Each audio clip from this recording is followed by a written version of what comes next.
Hello friends, ଆମେ ସମସ୍ତେ ଜାଣିଛୁ ଯେ ନରେନ୍ଦ୍ର ମୋଦି ହେଉଛନ୍ତି ଭାରତର ପ୍ରଧାନମନ୍ତ୍ରୀ। ଭାରତ ସ୍ୱାଧୀନ ହେବା ପରଠାରୁ 14 ଜଣ ପ୍ରଧାନମନ୍ତ୍ରୀ ହୋଇସାରିଲେଣି।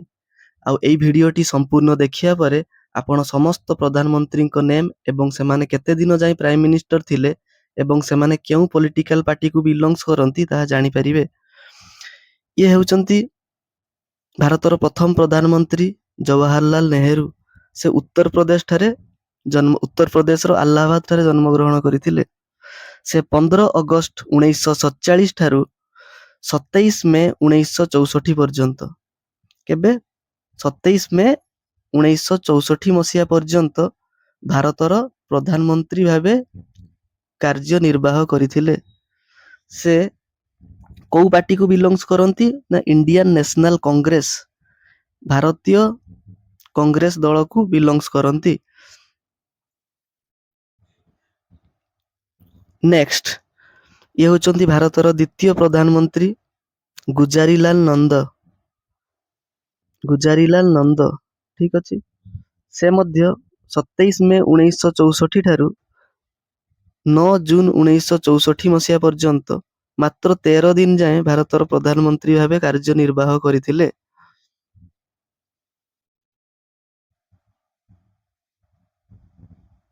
ଗୁଜାରିଲାଲ ନନ୍ଦ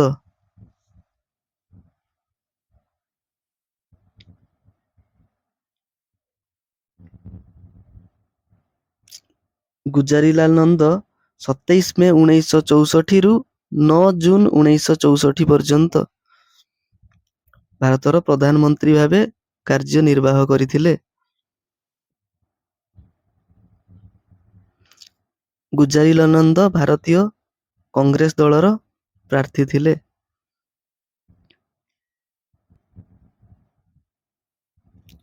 ନେକ୍ସଟ, ଭାରତର ତୃତୀୟ ପ୍ରଧାନମନ୍ତ୍ରୀ ଲାଲ ବାହାଦୁର ଶାସ୍ତ୍ରୀଜୀ। ଇଏ ଥିଲେ ଭାରତର ସବୁଠାରୁ ଲୋକପ୍ରିୟ ପ୍ରଧାନମନ୍ତ୍ରୀ ଲାଲ ବାହାଦୁର ଶାସ୍ତ୍ରୀ। ସେ ମଧ୍ୟ ଉତ୍ତରପ୍ରଦେଶର ଆହ୍ଲାବାଦ ଠାରେ ଜନ୍ମଗ୍ରହଣ କରିଥିଲେ। ଜବାହରଲାଲ ନେହେରୁ ଏବଂ ଲାଲ ବାହାଦୁର ଶାସ୍ତ୍ରୀ ସେମ୍ ସେଇ ଆହ୍ଲାବାଦରୁ ବିଲଙ୍ଗସ୍ କରନ୍ତି। ସେ 9 ଜୁନ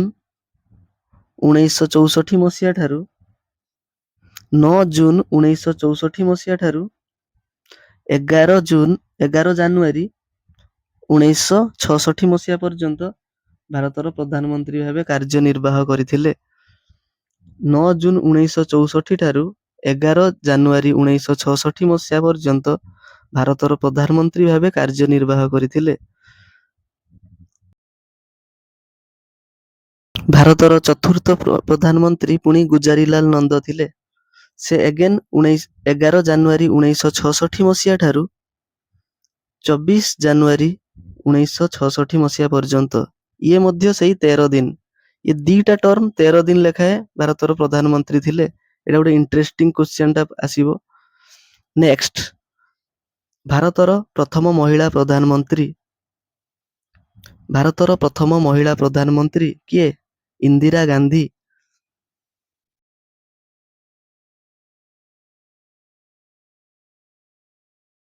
24 ଜାନୁଆରୀ 1966 ଠାରୁ 24 ମାର୍ଚ୍ଚ 1977 ମସିହା ପର୍ଯ୍ୟନ୍ତ ଭାରତର ପ୍ରଧାନମନ୍ତ୍ରୀ ଭାବେ ଦାୟିତ୍ୱ ତୁଲାଇଥିଲେ। ସେ ମଧ୍ୟ ଭାରତୀୟ କଂଗ୍ରେସ ଦଳରୁ ନିର୍ବାଚିତ ହୋଇ ଭାରତର ପ୍ରଧାନମନ୍ତ୍ରୀ ହୋଇଥିଲେ। ନେକ୍ସଟ, ମୋରାରଜୀ ଦେଶାଇ। ଭାରତର ଷଷ୍ଠ ପ୍ରଧାନମନ୍ତ୍ରୀ ହେଉଛନ୍ତି ମୋରାରଜୀ ଦେଶାଇ। ସେ ସୁରତରୁ ଏମ୍ପି ହୋଇ ଭାରତର ପ୍ରଧାନମନ୍ତ୍ରୀ ହୋଇଥିଲେ। ସେ ଗୁଜରାଟର ସୁରଟରୁ ଏମ୍ପି ଭାବରେ ନିର୍ବାଚିତ ହୋଇ ଭାରତର ପ୍ରଧାନମନ୍ତ୍ରୀ ହୋଇଥିଲେ।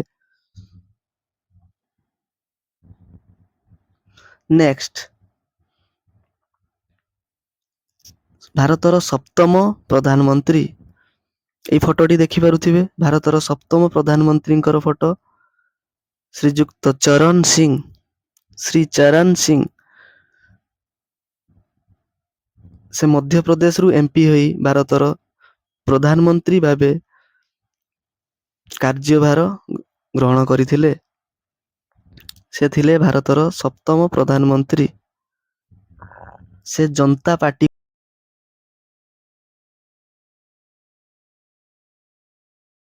ନେକ୍ସଟ ପ୍ରଧାନମନ୍ତ୍ରୀ ପୁଣି ଇନ୍ଦିରା ଗାନ୍ଧୀଜୀ ଥିଲେ। ସେ ମେଡକରୁ ଏମପି ହୋଇ ଭାରତର ପୁଣି ପ୍ରଧାନମନ୍ତ୍ରୀ ଭାବେ କାର୍ଯ୍ୟଭାର ଗ୍ରହଣ କରିଥିଲେ। ସେ 14 ଜାନୁଆରୀ ସେ ମଧ୍ୟ ଆହ୍ଲାବାଦରେ ଜନ୍ମଗ୍ରହଣ କରିଥିଲେ। କୋଉଠି? ନା ଆହ୍ଲାବାଦ।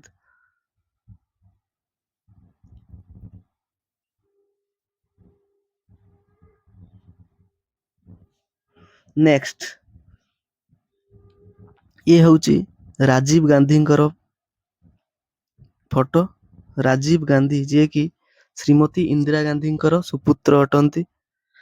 ସେ ମଧ୍ୟ ଅମେଠିରୁ ଏମପି ହେଇ ଉତ୍ତରପ୍ରଦେଶର ଅମେଠିରୁ ଏମପି ହୋଇ ଭାରତର ପ୍ରଧାନମନ୍ତ୍ରୀ ହୋଇଥିଲେ। ସେ 31 ଅକ୍ଟୋବର 1984 ଠାରୁ 2 ଡିସେମ୍ବର 1989 ପର୍ଯ୍ୟନ୍ତ 2 ଡିସେମ୍ବର 1989 ମସିହା ପର୍ଯ୍ୟନ୍ତ ଭାରତର ପ୍ରଧାନମନ୍ତ୍ରୀ ଭାବେ କାର୍ଯ୍ୟନିର୍ବାହ କରିଥିଲେ। ସେ ମଧ୍ୟ ଭାରତୀୟ କଂଗ୍ରେସ ଦଳର ପ୍ରାର୍ଥୀ ଥିଲେ। ତାପରେ ଅମେଠିରୁ ଏମପି ହୋଇ ଭାରତର ପ୍ରଧାନମନ୍ତ୍ରୀ ଭାବେ କାର୍ଯ୍ୟନିର୍ବାହ କରିଥିଲେ।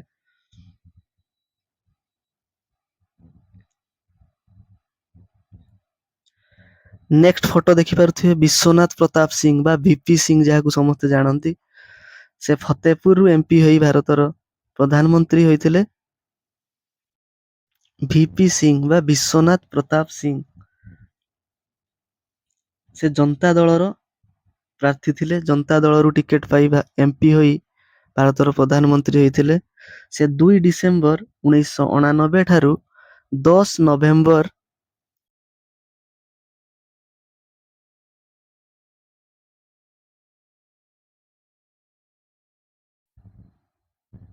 ସେ ମଧ୍ୟ ଉତ୍ତରପ୍ରଦେଶର ଆହ୍ଲାବାଦ ଠାରେ ଜନ୍ମଗ୍ରହଣ କରିଥିଲେ। ଏ ହେଉଛନ୍ତି ଚନ୍ଦ୍ରଶେଖର। ସେ ବଲିଆରୁ ଏମପି ହୋଇ ଭାରତର ପ୍ରଧାନମନ୍ତ୍ରୀ ହୋଇଥିଲେ। ସେ 10 ନଭେମ୍ବର 1990 ଠାରୁ 21 ଜୁନ 1991 ମସିହା ପର୍ଯ୍ୟନ୍ତ ଭାରତର ପ୍ରଧାନମନ୍ତ୍ରୀ ଭାବେ କାର୍ଯ୍ୟନିର୍ବାହ କରିଥିଲେ। ସେ ସମାଜବାଦୀ ଜନତା ପାର୍ଟି ଦଳର ଏମପି ଥିଲେ। ଠିକ ଅଛି। ସେ ସମାଜବାଦୀ ଜନତା ଦଳ ଗୋଟେ ପାର୍ଟି ଥିଲା ସେତେବେଳେ, ସମାଜବାଦୀ ଜନତା ଦଳ ଉତ୍ତରପ୍ରଦେଶର। ସେଇଠୁ ସିଏ ଏମପି ହେଇକି ଭାରତର ପ୍ରଧାନମନ୍ତ୍ରୀ ହୋଇଥିଲେ।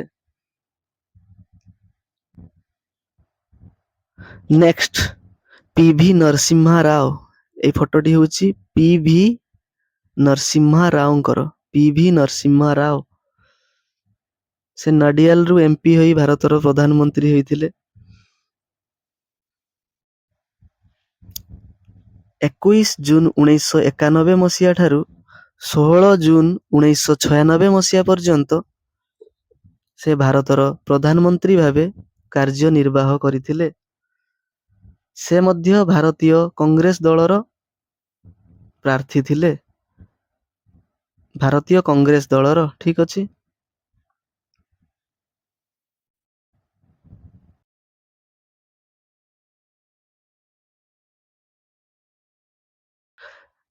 ନେକ୍ସଟ ଅଟଳ ବିହାରୀ ବାଜପେୟୀ।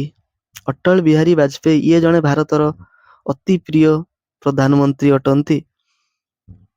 ଅଟଳ ବିହାରୀ ବାଜପେୟୀ ଲକ୍ଷ୍ନୌରୁ ଏମପି ହୋଇ ଭାରତର ପ୍ରଧାନମନ୍ତ୍ରୀ ହୋଇଥିଲେ। ଉତ୍ତରପ୍ରଦେଶର ଲକ୍ଷ୍ନୌରୁ ଭାରତୀୟ ଜନତା ପାର୍ଟି ଦଳର ପ୍ରାର୍ଥୀ ହୋଇ ଭାରତର ପ୍ରଧାନମନ୍ତ୍ରୀ ହୋଇଥିଲେ। ତ ସେ 16 ମେ 1996 ଠାରୁ 1 ଜୁନ 1996 ମାତ୍ର 16 ଦିନର 1 ଜୁନ 1996 ପର୍ଯ୍ୟନ୍ତ ମାତ୍ର 16 ଦିନର ପ୍ରଧାନମନ୍ତ୍ରୀ ଥିଲେ। ତାପରେ ତାଙ୍କ ପାର୍ଟି ଭାଙ୍ଗି ଯାଇଥିଲା ଏବଂ ନେକ୍ସଟ ଏଚଡି ଦେବଗୌଡା ହେଇଥିଲେ ଭାରତର ପ୍ରଧାନମନ୍ତ୍ରୀ। ଇଏ ବିଜେପି ଦଳକୁ ବିଲଙ୍ଗସ କରନ୍ତି, ଭାରତୀୟ ଜନତା ପାର୍ଟି। ତ କ୍ୱେଶ୍ଚନ ଆସିପାରେ କି ଭାରତୀୟ ଜନତା ପାର୍ଟିର ପ୍ରଥମ ପ୍ରଧାନମନ୍ତ୍ରୀ କିଏ ଥିଲେ? ନା ଅଟଳ ବିହାରୀ ବାଜପେୟୀ। ସେ ତାଙ୍କ ଘର ହଉଛି ଗ୍ୱାଲିୟର ଏମପି। ମଧ୍ୟପ୍ରଦେଶର ଗ୍ୱାଲିୟର ଠାରେ ତାଙ୍କର ଜନ୍ମ ହୋଇଥିଲା।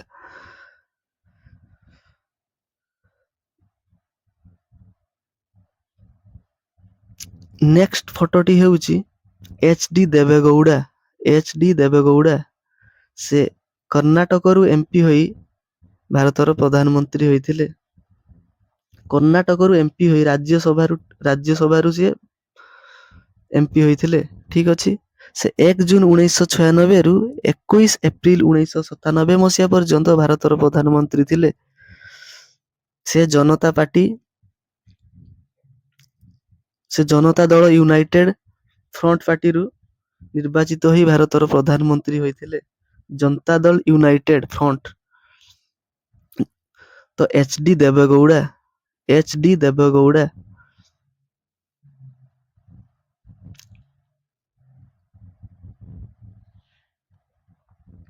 ସେ କର୍ଣ୍ଣାଟକରେ ଜନ୍ମଗ୍ରହଣ କରିଥିଲେ। ନେକ୍ସଟ, ଇନ୍ଦର କୁମାର ଗୁଜରାଲ। ଇଏ ହଉଛି ଇନ୍ଦର କୁମାର ଗୁଜରାଲଙ୍କର ଫଟୋ। ଇନ୍ଦର କୁମାର ଗୁଜରାଲ ସେ ବିହାରରୁ ରାଜ୍ୟସଭା ଏମପି ହୋଇ ଭାରତର ପ୍ରଧାନମନ୍ତ୍ରୀ ହୋଇଥିଲେ। 21 ଏପ୍ରିଲ 1997 ମସିହା ଠାରୁ 19 ମାର୍ଚ୍ଚ 1998 ମସିହା ପର୍ଯ୍ୟନ୍ତ ସେ ଭାରତର ପ୍ରଧାନମନ୍ତ୍ରୀ ଭାବେ କାର୍ଯ୍ୟ ତୁଲାଇଥିଲେ। ଇନ୍ଦର କୁମାର ଗୁଜରାଲ ସେ ବିହାରରୁ ଏମପି ହୋଇଥିଲେ। ଠିକ ଅଛି। ସେ ଜନତା ଦଳ ୟୁନାଇଟେଡ ଫ୍ରଣ୍ଟରୁ ନିର୍ବାଚିତ ହୋଇ ଭାରତର ପ୍ରଧାନମନ୍ତ୍ରୀ ହୋଇଥିଲେ। ଜନତା ଦଳ ଫ୍ରଣ୍ଟ ୟୁନାଇଟେଡ। ତ ଏଚ.ଡି. ଦେବେଗୌଡ଼ା ଯୋଉ ପାର୍ଟିର ଥିଲେ, ଇନ୍ଦର କୁମାର ଗୁଜରାଲ ମଧ୍ୟ ସେଇ ପାର୍ଟିରୁ ନିର୍ବାଚିତ ହୋଇ ଭାରତର ପ୍ରଧାନମନ୍ତ୍ରୀ ହୋଇଥିଲେ। ସିଏ ଇନ୍ଦର କୁମାର ଗୁଜରାଲ କିନ୍ତୁ ପଞ୍ଜାବରେ ଜନ୍ମଗ୍ରହଣ କରିଥିଲେ, ପଞ୍ଜାବ, ଇଣ୍ଡିଆ। ନେକ୍ସଟ, ଅଟଳ ବିହାରୀ ବାଜପେୟୀ, ଯିଏକି ବିଜେପିର ପ୍ରଥମ ପ୍ରଧାନମନ୍ତ୍ରୀ ଭାବେ 16 ଦିନ ମାତ୍ର କାର୍ଯ୍ୟଭାର ଗ୍ରହଣ କରିଥିଲେ। ସେ ପୁଣି ନିର୍ବାଚିତ ହୋଇ 19 ମାର୍ଚ୍ଚ 1998 ମସିହା ଠାରୁ 22 ମେ 2004 ମସିହା ପର୍ଯ୍ୟନ୍ତ 19 ମାର୍ଚ୍ଚ 1998 ରୁ 22 ମେ 2004 ମସିହା ପର୍ଯ୍ୟନ୍ତ ଭାରତର ପ୍ରଧାନମନ୍ତ୍ରୀ ଭାବେ କାର୍ଯ୍ୟ ନିର୍ବାହ କରିଥିଲେ। ତ ସେ ଭାରତୀୟ ଜନତା ପାର୍ଟି ଦଳର ପ୍ରଧାନମନ୍ତ୍ରୀ ଥିଲେ, ଭାରତୀୟ ଜନତା ପାର୍ଟି ଦଳର ପ୍ରାର୍ଥୀ ଥିଲେ ଏବଂ ଲକ୍ଷ୍ନୌରୁ ଏମପି ହୋଇଥିଲେ। ନେକ୍ସଟ, ସର୍ଦ୍ଦାର ମନମୋହନ ସିଂ ସେ ଭାରତୀୟ କଂଗ୍ରେସ ଦଳରୁ ନିର୍ବାଚିତ ହୋଇ ଭାରତର ପ୍ରଧାନମନ୍ତ୍ରୀ ହୋଇଥିଲେ। ସେ 22 ମେ 2004 ମସିହା ଠାରୁ 26 ମେ 2014 ମସିହା ପର୍ଯ୍ୟନ୍ତ 22 ମେ 2004 ଠାରୁ 26 ମେ 2014 ମସିହା ପର୍ଯ୍ୟନ୍ତ ଭାରତର ପ୍ରଧାନମନ୍ତ୍ରୀ ଥିଲେ, ଯିଏକି ସେଇ ଇଣ୍ଡିଆନ ନ୍ୟାସନାଲ କଂଗ୍ରେସ ଦଳର ଅଟନ୍ତି। ତ ମନମୋହନ ସିଂ ଆସାମରୁ ରାଜ୍ୟସଭା ଏମପି ହେଇକି ଭାରତର ପ୍ରଧାନମନ୍ତ୍ରୀ ହେଇଥିଲେ। କିନ୍ତୁ ତାଙ୍କର ନେଟିଭ ହୋମ ହଉଛି ପଞ୍ଜାବ ଇଣ୍ଡିଆ, ଯୋଉଟା କି ଇଣ୍ଡିଆରେ ଅଛି। ଠିକ ଅଛି। ପଞ୍ଜାବ ଇଣ୍ଡିଆରେ ଜନ୍ମଗ୍ରହଣ କରି ଭାରତର ପ୍ରଧାନମନ୍ତ୍ରୀ ହୋଇଥିଲେ। ନେକ୍ସଟ, ମନମୋହନ ସିଂ, ଯିଏକି present prime minister of India, ଭାରତର ଅତି ଲୋକପ୍ରିୟ ପ୍ରଧାନମନ୍ତ୍ରୀ ନରେନ୍ଦ୍ର ମୋଦି ବାରାଣାସୀରୁ ଏମପି ହୋଇ ଭାରତର ପ୍ରଧାନମନ୍ତ୍ରୀ ହୋଇଥିଲେ ଏବଂ 26 ମେ 2014 ମସିହା ଠାରୁ ଆଜି ପର୍ଯ୍ୟନ୍ତ, ମାନେ 2026 ମସିହା ଜୁନ ମାସ ହେଲାଣି, ସେ ଭାରତର ପ୍ରଧାନମନ୍ତ୍ରୀ ଭାବରେ ଅଛନ୍ତି। ଟିଲ୍ ନାଉ, ଏପର୍ଯ୍ୟନ୍ତ ସିଏ ଭାରତର ପ୍ରଧାନମନ୍ତ୍ରୀ ଭାବରେ କାର୍ଯ୍ୟଗ୍ରହଣ କରୁଛନ୍ତି। ସେ ବି ବିଜେପି ଦଳର ଅଟନ୍ତି। ତ ଭାରତୀୟ ଜନତା ପାର୍ଟି ଦଳର ପ୍ରାର୍ଥୀ ହୋଇ ବାରାଣାସୀରୁ ଏମପି ହୋଇ, ଉତ୍ତରପ୍ରଦେଶର ବାରାଣାସୀରୁ ଏମପି ହୋଇ ଭାରତର ପ୍ରଧାନମନ୍ତ୍ରୀ ହୋଇଛନ୍ତି। ତ ଠିକ ଅଛି। ତ ତାଙ୍କର ନେଟିଭ ହଉଛି ଗୁଜରାଟ। ସେ ଗୁଜରାଟରୁ ଆସି ଭାରତର ପ୍ରଧାନମନ୍ତ୍ରୀ ହୋଇଛନ୍ତି। ଗୁଜରାଟରେ ଚିଫ ମିନିଷ୍ଟର ମଧ୍ୟ ସେ ଥିଲେ। ତ ଫ୍ରେଣ୍ଡସ୍, ଯଦି ଆଜି ସମସ୍ତ ପ୍ରଧାନମନ୍ତ୍ରୀଙ୍କ ବିଷୟରେ ଆପଣ କିଛି ଜାଣିବାକୁ ପାଇଥିବେ ଏବଂ କିଛି ଜ୍ଞାନ ଆହରଣ କରିଥିବେ, ତ ଆପଣ এই ଭିଡିଓଟିକୁ ଟିକେ ଲାଇକ୍ କରିଦେବେ, କମେଣ୍ଟ ଦେବେ ଏବଂ ସବସ୍କ୍ରାଇବ ଦେବେ, ଯାହାଦ୍ୱାରା ଏମିତି ବହୁତ ସାରା ଭିଡିଓ ମୁଁ ଆଣିବା ପାଇଁ ଟ୍ରାଏ କରିବି। Thank you. ଜୟ ଜଗନ୍ନାଥ। ବାଏ।